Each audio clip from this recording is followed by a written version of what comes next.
Hi ಎಲ್ಲ big boss ಲವರ್ಸ್ಗೆ ನನ್ನ ಕಡೆಯಿಂದ big hi. Big boss Kannada season 12 ನ ಮಂಡೇ ಎಪಿಸೋಡಿನ ಫಸ್ಟ್ ಪ್ರೊಮೋ ರಿಲೀಸ್ ಆಗಿದೆ. ಬಿಗ್ ಬಾಸ್ ಕನ್ನಡ ಸೀಸನ್ 12 ನ ಕೊನೆಯ ನಾಮಿನೇಷನ್ ಪ್ರಕ್ರಿಯೆ ಇವತ್ತು. ನಿಜವಾಗ್ಲೂ ಕೂಡ ಇಷ್ಟು ವಾರಗಳು, ಸತತ 15 ವಾರಗಳು ಆಯ್ತಾ, ನಾಮಿನೇಷನ್ ಗುದ್ದಾಟ, ನಾಮಿನೇಷನ್ನು, ಎಲಿಮಿನೇಷನ್ನು, ಗೇಮು ಆಯ್ತಾ, ಇವೆಲ್ಲವನ್ನು ಆಯ್ತಾ ನೋಡ್ತಾ ನೋಡ್ತಾ ಬಂದಿದ್ದೀವಿ. ಇದು ಕೊನೆಯ ನಾಮಿನೇಷನ್ ಅಂದರೆ ಈ ಸೀಸನ್ನಿನ ಕೊನೆಯ ನಾಮಿನೇಷನ್ ಪ್ರಕ್ರಿಯೆ ಇವತ್ತು ನಡೆಯುತ್ತೆ. ನಿಜವಾಗ್ಲೂ ಕೂಡ ಈ ಒಂದು ಕೊನೆಯ ನಾಮಿನೇಷನ್ ಪ್ರಕ್ರಿಯೆ ತುಂಬ ಇಂಪಾರ್ಟೆಂಟ್ ಆಗಿರುತ್ತೆ. ಇಲ್ಲಿ ಎಲ್ಲರೂ ಕೂಡ ನಾನು ಉಳ್ಕೋಬೇಕು ಅಂತಾನೆ ನಿನ್ನೊಬ್ರನ್ನ ನಾಮಿನೇಟ್ ಮಾಡ್ತಾರೆ, ಪ್ರತಿಯೊಬ್ಬರು ಕೂಡ ಆಯ್ತಾ. ನಾನು ಉಳ್ಕೋಬೇಕು ಅಂತಾನೆ ನಿನ್ನೊಬ್ರನ್ನ ನಾಮಿನೇಟ್ ಮಾಡ್ತಾರೆ.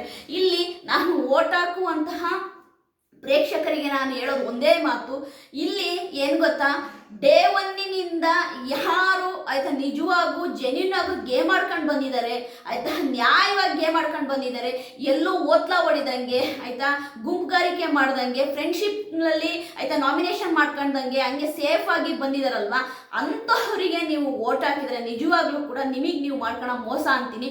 ಯಾಕೆಂದರೆ ಡೇ ಒನ್ನಿನಿಂದ ಸತತ ನಾಮಿನೇಟ್ ಆಗ್ತಾ ಬಂದಿರುವಂತಹ ಕಂಟೆಸ್ಟೆಂಟ್ಗಳಿಗೆ ಓಟ್ ಮಾಡಿ. ಯಾಕೆಂದರೆ ಅವರು ಪ್ರತಿ ಸಾರಿಯೂ ಕೂಡ ಆಯ್ತಾ ನಾಮಿನೇಷನ್ನ ಫೇಸ್ ಮಾಡಿ ಪ್ರೇಕ್ಷಕರ ಮುಂದೆ ಹೋಗಿ ಸೇವ್ ಆಗಿ ಬಂದಿದ್ದಾರೆ.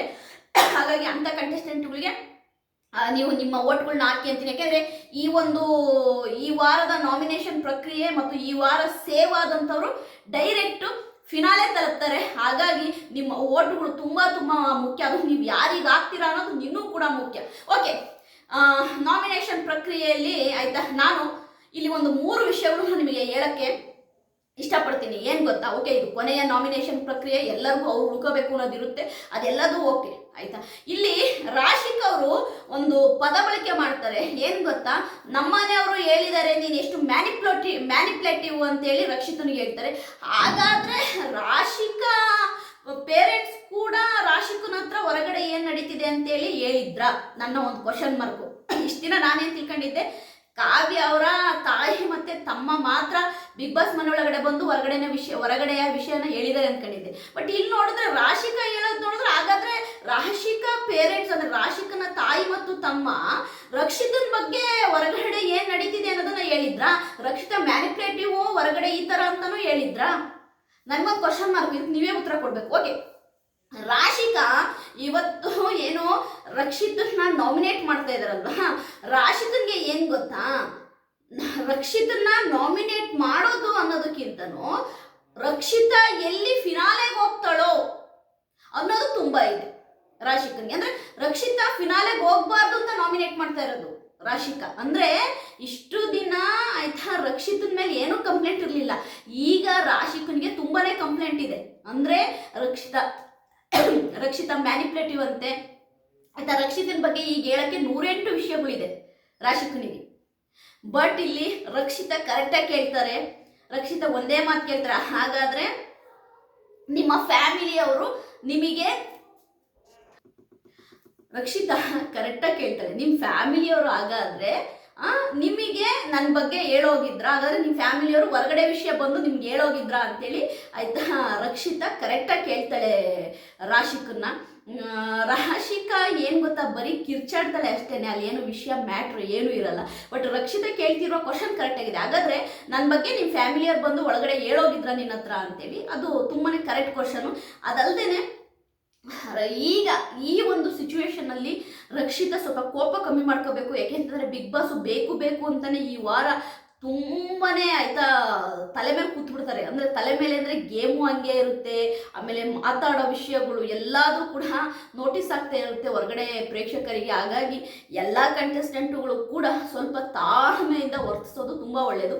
ಇಲ್ಲಿ ನನಗೆ ಒಂದು ಪಾಯಿಂಟು ತುಂಬಾನೇ ಆಯ್ತಾ ಕಾಡ್ತಾ ಇರೋದೇನು ಗೊತ್ತಾ, ರಾಶಿಕಾ ರಕ್ಷಿತನ ಬಗ್ಗೆ ಇಷ್ಟು ದಿನ ಕಂಪ್ಲೇಂಟ್ ಇರಲಿಲ್ಲ, ಈಗ ನಮ್ಮ ಫ್ಯಾಮಿಲಿಯವ್ರು ಹೇಳೋಗಿದ್ದಾರೆ ನೀನು ಮ್ಯಾನಿಪ್ಯುಲೇಟಿವ್ ಅಂತೇಳಿ ಈಗ ನಾಮಿನೇಟ್ ಮಾಡ್ತಿರುವಂತಹ ರಾಶಿಕನಿಗೆ ನಾನು ಒಂದೇ ಹೇಳೋದು, ಹಾಗಾದರೆ ರಕ್ಷಿತ ಬಿಟ್ಟರೆ ರಾಶಿಕನಿಗೆ ಬಿಗ್ ಬಾಸ್ ಮನೇಲಿ ಬೇರೆ ಯಾರೂ ಇಲ್ವಾ? ಈಗ ಎಲ್ಲರೂ ಆಯ್ತಾ, ಬರೀ ರಾಶಿಕಾ ಒಬ್ಬಳೇ ಅಲ್ಲ, ಕಾವ್ಯ ಕೂಡ ಯಾರು ರಕ್ಷಿತನ ನಾಮಿನೇಟ್ ಮಾಡ್ತಾರೆ. ಕಾವ್ಯನ ಟಾರ್ಗೆಟ್ ಆಲ್ವೇಸು ಕಾವಿನ ಟಾರ್ಗೆಟ್ ಆಲ್ವೇಸ್ ರಕ್ಷಿತಾ. ಈಗ ರಾಶಿಗೂ ಕೂಡ ಎಡೌನ್ ಆಗಿದ್ದಾರೆ ಆಯ್ತಾ, ರಕ್ಷಿತನ್ನ ನಾಮಿನೇಟ್ ಮಾಡೋಕ್ಕೆ. ಇಟ್ಸ್ ಓಕೆ, ರಕ್ಷಿತಕ್ಕೆ ಫ್ಯಾನ್ಸ್ ಇದ್ದಾರೆ, ಪ್ರೇಕ್ಷಕರು ನೋಡ್ತಿದ್ದಾರೆ ಯಾರು ರೈಟು ಯಾರು ರಾಂಗ್ ಅನ್ನೋದು. ಖಂಡಿತವಾಗ್ಲೂ ರಕ್ಷಿತನ್ಗೆ ಓಟ್ ಹಾಕಿ, ಯಾರೂ ಕೂಡ ಓಟ್ ಮಿಸ್ ಮಾಡಬೇಡಿ, ದಯವಿಟ್ಟು ರಕ್ಷಿತನ್ಗೆ ಓಟ್ ಹಾಕಿ ಅಂತೀನಿ. ಕಾವ್ಯ, ರಾಶಿಕಾ, ಧ್ರುವಂತ್ ಇವರೆಲ್ಲರೂ ಕೂಡ ಈ ಒಂದು ಕೊನೆಯ ನಾಮಿನೇಷನ್ ಪ್ರಕ್ರಿಯೆಯಲ್ಲಿ ರಕ್ಷಿತನ್ನೇ ನಾಮಿನೇಟ್ ಮಾಡೋದನ್ನ ನನಗೆ ತುಂಬ ಚೆನ್ನಾಗಿ ಗೊತ್ತಿರೋ ವಿಷಯನೇ. ಓಕೆ, ಅದಾದ ನಂತರ ಈ ವಾರ ಎಲಿಮಿನೇಟ್ ಆಗೋರು ಯಾರು ಅಂತ ನಾನು ನಿಮಗೆ ಹೇಳ್ಬಿಡ್ತೀನಿ. 100% ಇವರೇ ಎಲಿಮಿನೇಟ್ ಆಗೋದು. ಒಂದು ರಾಶಿಕಾ, ಧ್ರುವಂತ್. ರಾಶಿಕಾ, ಧ್ರುವಂತ್ ಇಬ್ಬರು ಕೂಡ ಈ ವಾರ ಎಲಿಮಿನೇಟ್ ಆಗ್ತಾರೆ. ಈ ವೀಕು ಎಲಿಮಿನೇಷನ್ನು ಒಂದು ಮಿಡ್ ವೀಕ್ ಎಲೆಕ್ಷನ್ ಇದೆ, ಅಂದರೆ ಬುಧವಾರ ಆಯಿತಾ. ಬುಧವಾರ ಒಂದು ಮಿಡ್ ವೀಕ್ ಎಲಿಮಿನೇಷನ್ ಇದೆ. ಮಿಡ್ ವೀಕ್ ಎಲಿಮಿನೇಷನ್ನಲ್ಲಿ ಆಯಿತಾ ಧ್ರುವಂತ್ ಹೋಗುವಂತಹ ಸಾಧ್ಯತೆ ಇದೆ, ವೀಕೆಂಡಲ್ಲಿ ರಾಶಿಕಾ ಹೋಗುವಂತಹ ಸಾಧ್ಯತೆ ಇದೆ. ಹಾಗಾಗಿ ಬುಧವಾರ ಒಂದು ಮಿಡ್ ವೀಕ್ ಎಲೆಕ್ಷನ್ ನಡೆಯುತ್ತೆ. ಹಾಗಾಗಿ ಬುಧವಾರ ಧ್ರುವಂತ್ ಹೋದರೆ ಸಂಡೇ ಎಪಿಸೋಡಲ್ಲಿ ರಾಶಿಕಾ ಹೋಗುವ ಸಾಧ್ಯತೆ ಇದೆ. ನನಗನ್ಸೋ ಪ್ರಕಾರವಾಗಿ ಧ್ರುವಂತ್ ಮತ್ತು ರಾಶಿಕಾ ಇವರಿಬ್ಬರೂ ಕೂಡ ಗೇಮ್ ಆಡ್ತಾರೆ, ಎಲ್ಲದೂ ಓಕೆ. ಬಟ್ ಮಾತಾಡಬೇಕಾದ್ರೆ ಹೆಂಗೆ ಮಾತಾಡ್ತಾರೆ ಅಂತ ಗೊತ್ತಲ್ಲ, ಸುಮ್ಮನೆ ಕೇವಲವಾಗಿ ಮಾತಾಡ್ತಾ ಹೋಗ್ತಾರೆ. ನನಗೇನೋ ಇಷ್ಟ ಆಗಲಿಲ್ಲ. ಯಾಕೆಂತಂದರೆ ಈಗ ಕೂಡ ಅವರಿಗೆ ಕೊನೆ ಎಂಡಿಗೆ ಬಂದಿದ್ರೆ, ಕೊನೆ ಎಂಡಿಗೆ ಬಂದರೂ ಕೂಡ ಹೇಗೆ ಮಾತನಾಡಬೇಕು ಅನ್ನೋದು ಗೊತ್ತಿಲ್ಲ. ನಾನೇನು ಹೇಳ್ತಿದ್ದೀನಲ್ವಾ, ಇಲ್ಲಿ ಇನ್ನೂ ಒಂದು ವಿಷಯ ಇದೆ ಆಯಿತಾ, ಅದನ್ನು ನಾನು ಇನ್ನೊಂದು ವಿಡಿಯೋದಲ್ಲಿ ಹೇಳ್ತೀನಿ. ಯಾಕೆ ಗೊತ್ತಾ, ಇಲ್ಲಿ ಧನುಷ್ ಗೌಡಗೆ ಚಾನಲ್ ಮಣೆ ಆಗ್ತಿದೆ ಅನ್ನೋದಂತೂ ನನಗೆ ಗೊತ್ತಾಗ್ತಿದೆ. ಧನುಷ್ ಗೌಡನ್ನ ಎಷ್ಟು ಸೆಕ್ಯೂರ್ ಆಗಿ ಡೇ 1 ನಿಂದ ಫಿನಾಲೆ ತನಕ ಡೈರೆಕ್ಟ್ ಕರ್ಕೊಂಡು ಹೋಗಿರುವಂತಹ ಬಿಗ್ ಬಾಸ್ ಟೀಮಿಗೆ ನಾನೊಂದು ದೊಡ್ಡ ನಮಸ್ಕಾರ. ನೋಡಿ, ಈ ವಾರ ಕ್ಯಾಪ್ಟನ್ ಧನುಷ್ ಗೌಡ ನಾಮಿನೇಷನ್ ಅಲ್ಲಿ ಇರಲ್ಲ, ಡೈರೆಕ್ಟ್ ಫಿನಾಲೆ. ಇಂಥ ಲಕ್ ಯಾರಿಗೆ ಸಿಗುತ್ತೆ, ಇಂಥ ಚಾನ್ಸ್ ಯಾರಿಗೆ ಸಿಗುತ್ತೆ? ನಿಜವಾಗ್ಲೂ ಆಯ್ತಾ, ಯಾರು ಚಾನಲ್ ಪ್ರಾಡಕ್ಟ್ ಇಲ್ವೋ ಗೊತ್ತಿಲ್ಲ, ಧನುಷ್ ಗೌಡ ಮಾತ್ರ ಕಲರ್ಸ್ ಕನ್ನಡ ವಾಹಿನಿಯ ದತ್ತು ಪುತ್ರ ಅಂತ ಹೇಳ್ತೀನಿ. Direct finale. ಈ ವಾರ ನಾಮಿನೇಷನ್ ಪ್ರಕ್ರಿಯೆ ಅದರಲ್ಲಿ ಅವನು ಇರಲ್ಲ, ಯಾಕೆಂದ್ರೆ ಕ್ಯಾಪ್ಟನ್ನು ಸೀದಾ ಡೈರೆಕ್ಟು ಎಲ್ಲಿರ್ತಾನೆ, ಫಿನಾಲೆಯಲ್ಲಿ ಇರ್ತಾನೆ. ಏನೋ ಗೊತ್ತಿಲ್ಲ ದೇವ್ರೆ, ಇವನೇ ವಿನ್ ಮಾಡಿದ್ರು ಮಾಡ್ಬೋದು ಬಿಗ್ ಬಾಸ್ ಟೀಮು, ಯಾರಿಗೆ ಗೊತ್ತು. ಧನುಷ್ ಗೌಡನ್ನೇ ವಿನ್ ಮಾಡಿದ್ರು ಮಾಡ್ಬೋದು. ನಿಜವಾಗ್ಲೂ ಹಂಗೆಲ್ಲಾದರೂ ಮಾಡಿದ್ರು ಅಂದರೆ ಬಿಗ್ ಬಾಸ್ ಟೀಮ್ ಅಷ್ಟು ಫೇಕ್ ಇನ್ನೊಂದಿಲ್ಲ. ಫೇಕಾಗಿ ಆಯಿತಾ ಈ ಥರ ಅವ್ರ ಕಂಟೆಸ್ಟೆಂಟ್ಗಳನ್ನ ಅವ್ರು ವಿನ್ ಮಾಡೋಂಗಿದ್ರೆ ಏನು ಕೇಳಿ. ನನಗೆ ನಿಜವಾಗ್ಲೂ ಹೇಳ್ತಾ ಇದ್ದೀನಲ್ವಾ, ನನಗೆ ಗಿಲ್ಲಿ ವಿನ್ ಆದರೆ ತುಂಬ ಸಂತೋಷ ಆಯಿತಾ. ರಕ್ಷಿತಾ, ಗಿಲ್ಲಿ ಇವರಿಬ್ಬರಲ್ಲಿ ಯಾರು ವಿನ್ ಆದರೂ ಕೂಡ ನಾನು ಹ್ಯಾಪಿಯಾಗಿ ಫೀಲ್ ಮಾಡ್ತೀನಿ. ಅವರಿಬ್ಬರು ಕೂಡ ನನಗಿಷ್ಟ. ಹಾಗಾಗಿ ರಕ್ಷಿತಾ ಆಗಲಿ ಗಿಲ್ಲಿ ಆಗಲಿ ಯಾರು ವಿನ್ ಆದರೂ ಕೂಡ ನನಗಿಷ್ಟ. ಬಟ್ ನನಗೆ ಯಾಕೋ ರಕ್ಷಿತನ ವಿನ್ ಮಾಡಲ್ಲ ಅನ್ನೋ ಒಂದು ಎಲ್ಲೋ ಒಂದು ಸೆನ್ಸ್ ಹೊಡಿತಾ ಇದೆ. ನೆಕ್ಸ್ಟ್ ವಿಡಿಯೋದಲ್ಲಿ ನಿಮಗೆ ಇದ್ರ ಬಗ್ಗೆನೂ ಕೂಡ ಹೇಳ್ತೀನಿ. ನನ್ನ ಆಯಿತಾ ಕೊನೆಯ ನಾಮಿನೇಷನ್ ಪ್ರಕ್ರಿಯೆಯ ಕೊನೆಯ ಪ್ರೊಮೋ ರಿವ್ಯೂ ಇದು. ನನ್ನ ರಿವ್ಯೂ ನಿಮಗೆ ಇಷ್ಟ ಆದರೆ ಲೈಕ್ ಮಾಡಿ, ಸಬ್ಸ್ಕ್ರೈಬ್ ಮಾಡಿ. ಬಾಯ್. ಒಬ್ಬರು ಇನ್ಸ್ಟಾಗ್ರಾಮಲ್ಲಿ ಆಯಿತಾ ಪ್ರೋಮೋ ಕೆಳಗಡೆ ಒಬ್ಬರು ಕಮೆಂಟ್ ಹಾಕಿದ್ದಾರೆ. ಶಿವ ಅಂತ ಒಬ್ಬರು ಕಮೆಂಟ್ ಹಾಕಿದ್ದಾರೆ. ಆ ಕಮೆಂಟು ನಾನು ನಿಮಗೆ ಓದಿ ಹೇಳ್ತೀನಿ ಅವ್ರು ಎಷ್ಟು ಚೆನ್ನಾಗಿ ಕಮೆಂಟ್ ಹಾಕಿದ್ದಾರೆ ಅಂತ. ರಕ್ಷಿತಾ ಬಗ್ಗೆ ಅಪಪ್ರಚಾರ ಮಾಡುವ ಜನರಿಗೆ ಸಂಬಂಧದ ಬಗ್ಗೆ ಬೆಲೆ ಗೊತ್ತಿಲ್ಲ ಅನಿಸುತ್ತೆ. ಆಮೇಲೆ ಮನೆಯಿಂದ ಹೊರಗಡೆ ಬಂದ ಅಭಿಷೇಕ್, ಮಂಜುಭಾಷಿಣಿ, ಸುಧೀರ್, ಅಶ್ವಿನಿ, ಚಂದ್ರಪ್ರಭಾ, ಸತೀಶ್, ಮಲ್ಲಮ್ಮ ಕೂಡ ರಕ್ಷಿತಾ ಒಳ್ಳೆ ಗುಣದ ಹುಡುಗಿ, ಒಳ್ಳೆ ರೀತಿ ಗೇಮ್ ಆಡ್ತಾರೆ ಅಂತ ಹೇಳಿದ್ದಾರೆ.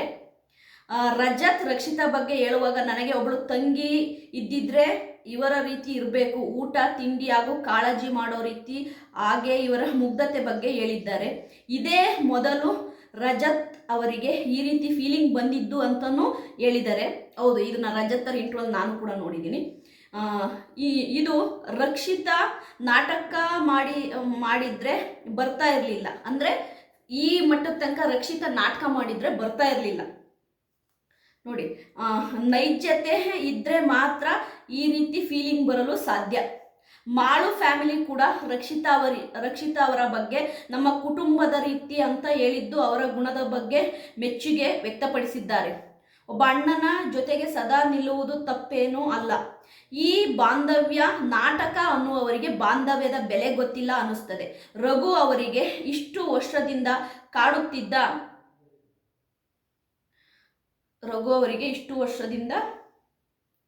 ಕಾಡುತ್ತಿದ್ದ, ಒಂದು ನಿಮಿಷ, ಕಾಡುತ್ತಿದ್ದ ನೋವು ರಕ್ಷಿತಾ ಇಂದು ದೂರ ಆಗಿದೆ. ರಘು ಅವರಿಗೆ ಹೇಳಿದ್ದಾರೆ. ರಘು ರಕ್ಷಿತಗೆ ಹೇಳ್ತಾರೆ, ನನಗೆ ಇಷ್ಟು ದಿನದಿಂದ ಒಂದು ನೋವಿತ್ತು, ಅದೆಲ್ಲ ದೂರ ಆಗಿದೆ ನಿನ್ನಿಂದ ಅಂತ ಹೇಳಿದ್ದಾರೆ. ನನಗೆ ರಕ್ಷಿತಾ ಅವರಲ್ಲಿ ಮಗಳ ಹಾಗೆ ತಂಗಿಯ ಹಾಗೆ ವಾತ್ಸಲ್ಯ ಕಂಡೆ. ಈಗ ರಕ್ಷಿತಾ ನಮ್ಮ ಕುಟುಂಬದಲ್ಲಿ ಒಬ್ಬರು ಅಂತ ಹೇಳಿದ್ದಾರೆ. ಇದು ನಾಟಕ ಮಾಡಿದರೆ ಬರುವ ಫೀಲಿಂಗ್ ಅಲ್ಲ, ನೈಜತೆ ಇದ್ದಾಗ ಮಾತ್ರ ಬರುವ ಫೀಲಿಂಗು. ಗಿಲ್ಲಿ ಕೂಡ ರಕ್ಷಿತಾ ಬಗ್ಗೆ ವಂಶದ ಕುಡಿ ಅಂತ ಹೇಳಿ ಅವರ ಗುಣದ ಬಗ್ಗೆ ಕೂಡ ಮೆಚ್ಚುಗೆ ಕೊಟ್ಟಿದ್ದಾರೆ. ಒಬ್ಬ ಬೆಸ್ಟ್ ಫ್ರೆಂಡ್, ಅಣ್ಣ ತಮ್ಮ ಅಕ್ಕ ತಂಗಿ ಕೂಡ ಆಗ್ತಾರೆ. ಯಾಕೆ ಅಂದರೆ ನಮ್ಮಲ್ಲಿ ನೋವು ಆದರೆ ನೋವುಗಳು ಮೊದಲು ಹೇಳುವುದು ಬೆಸ್ಟ್ ಫ್ರೆಂಡ್ ಹಾಗೆ ಮಾತ್ರ. ಇಷ್ಟೆಲ್ಲ ಭಾವನೆಗಳು ಸ್ಪರ್ಧಿಗಳಿಗೆ ಬಂದಿದೆ ಅಂದಾಗ ನಿಜವಾದ ಪ್ರೀತಿ ವಾತ್ಸಲ್ಯ ಸ್ವಾರ್ಥ ಇಲ್ಲದಿದ್ದರೆ ಮಾತ್ರ ಬರುತ್ತದೆ. ನಾಟಕ ಮಾಡಿದರೆ ಈ ರೀತಿ ಟ್ರೂ ಫೀಲಿಂಗ್ ಬರಲ್ಲ. ಇವರು ಯಾರು ರಕ್ಷಿತಾಗೆ ಮೊದಲೇ ಪರಿಚಯ ಇರಲಿಲ್ಲ, ಇವರ ಬಗ್ಗೆ ಕೂಡ ಗೊತ್ತಿರಲಿಲ್ಲ.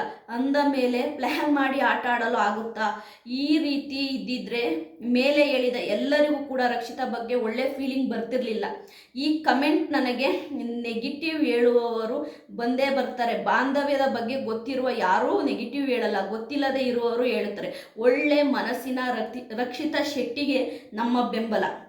ನೋಡಿ, ಇವರು ಒಂದು ದೊಡ್ಡ ಕಮೆಂಟ್ ಹಾಕಿದ್ದಾರೆ.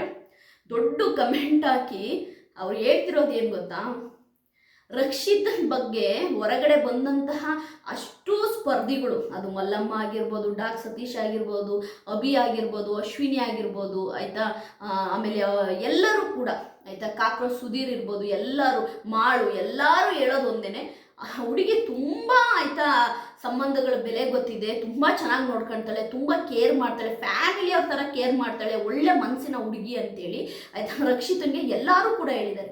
ಅದೇ ರೀತಿ ರಜತ್ ಅಂತೂ, ಆಯಿತಾ, ನನಗೊಬ್ಬ ತಂಗಿ ಇದ್ದಿದ್ರೆ ಈ ತರಹ ಇರಲಿ ಅಂತ ನಾನು ಆಶಿಸ್ತಾ ಇದ್ದೆ. ತುಂಬ ಮುಗ್ಧ ಮನಸ್ಸಿನ ಹುಡುಗಿ, ಒಂದು ಊಟ ತಿಂಡಿ ಇರ್ಬೋದು, ಕೇರ್ ಮಾಡೋದಿರ್ಬೋದು, ನಾನು ರಕ್ಷಿತನಲ್ಲಿ ನಾನು ನೋಡಿದೆ ನನಗೊಂದು ತಂಗಿ ಇದ್ದಂಗೆ ಅಂತ ರಜತ್ ಕೂಡ ಹೇಳಿದ್ದಾರೆ. ಅದೇ ರೀತಿ ನಮ್ಮ ರಘು ಕೂಡ ಹೇಳಿದ್ದಾರೆ, ಆಯಿತಾ, ನಾನು ಒಂದು ಮಗಳನ್ನು ನೋಡಿದ್ದೀನಿ ರಕ್ಷಿತನಲ್ಲಿ, ಅಂದರೆ ನನ್ನನ್ನು ಟೇಕ್ ಕೇರ್ ಮಾಡಿರೋದು ರೀತಿ ನೋಡಿದರೆ ನಂಗೊಂದು ಮಗಳು, ಒಂದು ತಂಗಿ ಥರ, ಅವಳು ನಮ್ಮ ಕುಟುಂಬಸ್ಥೆ ಅನ್ನೋದನ್ನು ಕೂಡ ರಘು ಅವರು ಹೇಳಿದ್ದಾರೆ. ಅದೇ ರೀತಿ ನಮ್ಮ ಗಿಲ್ಲಿ ನಟ ಕೂಡ ರಕ್ಷಿತಾ ನಮ್ಮ ವಂಶದ ಕುಡಿ ಇದ್ದಂಗೆ, ಈ ಮನೇಲಿ ನನ್ನನ್ನು ಯಾರಾದರೂ ಕೇರ್ ಮಾಡ್ತಾರೆ ಅಂದರೆ ಅದು ರಕ್ಷಿತಾನೇ. ಮತ್ತು ರಕ್ಷಿತಾ ನಿಜವಾಗ್ಲೂ ಈ ಬಿಗ್ ಬಾಸ್ ಮನೆಯಲ್ಲಿ ಯಾರಿಗೆ ಒಂದು ಹುಷಾರಿಲ್ಲ ಅಂದರೆ, ಯಾರಿಗಾರ ಎಲ್ಲಿ ಅಪ್ಸೆಟ್ ಆದರೆ ಒಂದು ಊಟ ಕೊಡೋದಿರಲಿ, ಒಂದು ಕೇರ್ ಮಾಡೋದಿರಲಿ, ಈ ಮನೇಲಿ ಎಲ್ಲರ ಜವಾಬ್ದಾರಿ, ಎಲ್ಲರ ಟೇಕ್ ಕೇರ್ ಮಾಡೋದು ರಕ್ಷಿತಾ ಅಂತ ಕೂಡ ಗಿಲ್ಲಿ ನಟ ಹೇಳಿದ್ದಾರೆ.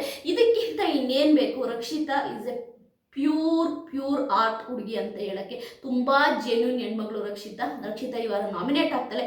ಖಂಡಿತವಾಗೂ ನಿಮ್ಮೆಲ್ಲರ ಓಟು ತುಂಬ ಇಂಪಾರ್ಟೆಂಟು. ಪ್ಲೀಸ್ ರಕ್ಷಿತಾ ವೋಟ್ ಮಾಡಿ. ಬಾಯ್.